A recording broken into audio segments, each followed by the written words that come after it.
For advertisements, please contact 8125893028. మా email ID maxtvtelugu@gmail.com. ఇప్పుడు చిన్న చిన్న సూక్ష్మ వ్యాయామాలు చేయటం వల్ల రక్త ప్రసరణ అనేది మెరుగుపడుతుంది. అది ఎలానో మనం చూద్దాం. అంటే ఈచ్ అండ్ ఎవ్రీ జాయింట్ని మనం మూవ్ చేస్తాం. ఎట్లా అంటే ఫస్ట్ మనం ఫింగర్ జాయింట్స్ని ఇట్లా 1 నుంచి 10 సార్లు బాగా గట్టిగా ప్రెస్ చేసి రిలీజ్ చేయాలి.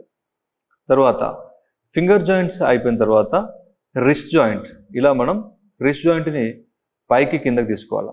అట్లానే రిస్ట్ జాయింట్ని ఇంకొంచెం మొబిలిటీ కోసం మనం రొటేట్ చేస్తాం. ఇలా అంటే మీ పామ్ అండ్ ఫింగర్స్ని అట్లానే రిస్ట్ జాయింట్ని కూడా మనం ఇట్లా రొటేట్ చేస్తాం. దీని తర్వాత ఇప్పుడు ఎల్బోస్ని మనం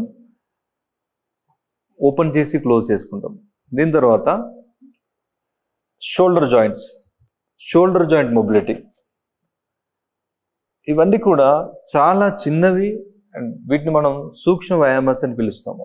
దీని తర్వాత షోల్డర్ జాయింట్ రొటేషన్,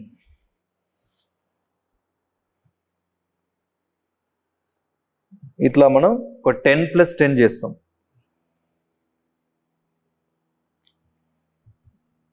దీని తర్వాత ఇప్పుడు మనం ఫింగర్స్ నుంచి షోల్డర్ జాయింట్ వరకు చేసుకున్నాము. అట్లానే చిన్న హెడ్ రొటేషన్ చేసుకుంటాం. హెడ్ని డౌన్ చేసుకుని నెమ్మదిగా స్లో క్లాక్ వైజ్ రొటేషన్, అలానే మళ్ళీ ఒక రౌండ్ చేసిన తర్వాత యాంటీ క్లాక్ వైజ్ రొటేషన్ చేస్తాం. ఇట్లా ఒక 5 నుంచి 10 సార్లు, అంటే క్లాక్ వైజ్ ఒక 5, యాంటీ క్లాక్ వైజ్ ఒక 5, మొత్తం ఒక 10 సార్లు చేస్తాము. అలానే మనం ఒక క్రమ పద్ధతిలో తల, చేతులు అయిపోయిన తర్వాత ఇప్పుడు మన మొండెం ప్రాంతం, సో మొండెంకి ట్విస్టింగ్, ఇలా ట్విస్ట్ చేస్తాము. ఇది కూడా ఒక కుడివైపు ఎడమవైపు 2 కలిపి ఒక 20 సార్లు. తర్వాత మీ స్పైన్ని ఇంకా కొంచెం ఫ్లెక్సిబిలిటీ ఇంక్రీజ్ చేయడం కోసం ఇలా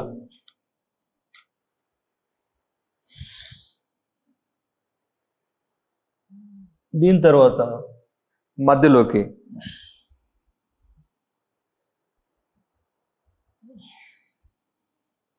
సో ఇట్లా మనం ఈ middle part of the body అంటే ఈ ట్రంక్ ఏరియాని మనం కొంచెం మొబిలిటీ కల్పించినాం.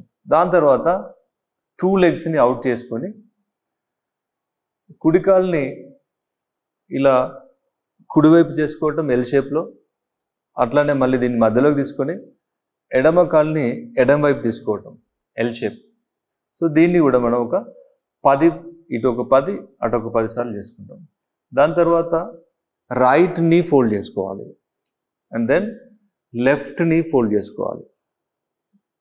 తర్వాత యాంకిల్ స్ట్రెచ్, అంటే దీన్ని కూడా ప్రతిదీ మనం ఒక 10+10 చేసుకుంటే మొబిలిటీ అనేది ఫ్రీ అప్ అయిపోతుంది. అండ్ యాంకిల్ జాయింట్ని స్ట్రెచ్ చేసుకొని మళ్ళీ బ్యాక్ సైడ్ తీసుకుంటున్నాం ఇలా, ఇదొక 10 టైమ్స్. దీని తర్వాత యాంకిల్ రొటేషన్ చేస్తాం, clock wise and anti clock wise తీసుకుంటాం, ఒక 10+10. అలానే టోస్ బెండ్ చేస్తాం. సో ఓవరాల్గా మన శరీరంలో ఉన్నటువంటి అన్ని జాయింట్స్ని, వాటన్నిటికీ రక్త ప్రసరణ అండ్ మొబిలిటీని ఇంక్రీజ్ చేయడం జరుగుతుంది.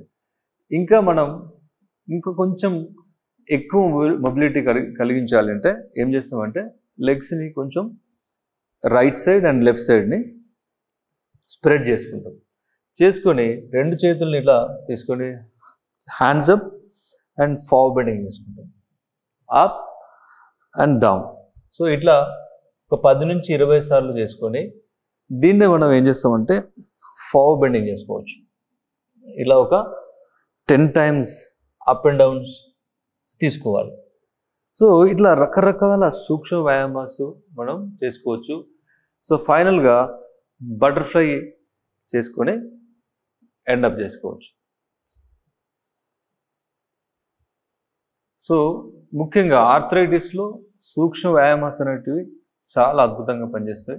సో ఇప్పుడు మనం పీసీఓఎస్కి సంబంధించి ద బెస్ట్ ఆక్యుప్రెషర్ పాయింట్ని మనం తెలుసుకుందాం. చూడండి, మనం అరచేతిని ఓపెన్ చేస్తే ఈ middle finger and ring finger ఉంది. సో సరిగ్గా ఈ రెండింటికి మధ్యలో మనం చూసినట్టయితే ఇలా ఈ మధ్యలో పైకి రావాలి ఇట్లా. సో ఇక్కడ middle finger and ring finger సైడ్లో ఇక్కడ మనకు ఒక ఉబ్బెత్తు భాగం ఉంటుంది, ఇక్కడ ఒక ఉబ్బెత్తు భాగం ఉంటుంది, ఇక్కడ ఒక ఉబ్బెత్తు భాగం ఉంటుంది.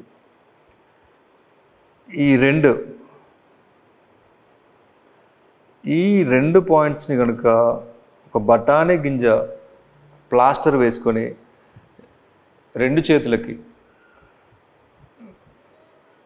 మనం ప్రెస్ చేస్తూ ఉండాలి. అంటే ఒక 40 నిమిషాలు ఒకసారి లేదా గంటకు ఒకసారి ఒక 2 మినిట్స్ గట్టిగా ప్రెస్ చేస్తూ ఉండాలి. ఒక 3 వీక్స్ కనుక రెగ్యులర్ ప్రాక్టీస్ చేస్తే తప్పకుండా పీసీఓఎస్ ఆ సిస్టులు కూడా కరిగిపోయేటటువంటి అవకాశం ఉంటుంది. రెగ్యులర్గా ఆసనాలు ప్రాణాయామ సాధన చేస్తూ అలానే ఈ ఆక్యుప్రెషర్ పాయింట్స్ని వేస్తే కనుక తప్పకుండా మంచి రిజల్ట్ వస్తుంది. మన దినచర్యలో రోజువారీ ఆసనాలు వేస్తూ ప్రాణాయామ చేస్తూ అలానే కొంచెం స్పెసిఫైడ్ ఆసనాలు కూడా ఎక్స్ట్రా వేసుకుంటూ ఈ మనం చూపించినటువంటి ఈ ఆక్యుప్రెషర్ పాయింట్స్ని కేవలం 3 వారాల నుంచి ఒక 6 వారాలు కనుక ఫాలో అప్ చేస్తే తప్పకుండా అద్భుతమైనటువంటి రిజల్ట్స్ మనం పొందొచ్చు. So thank you very much.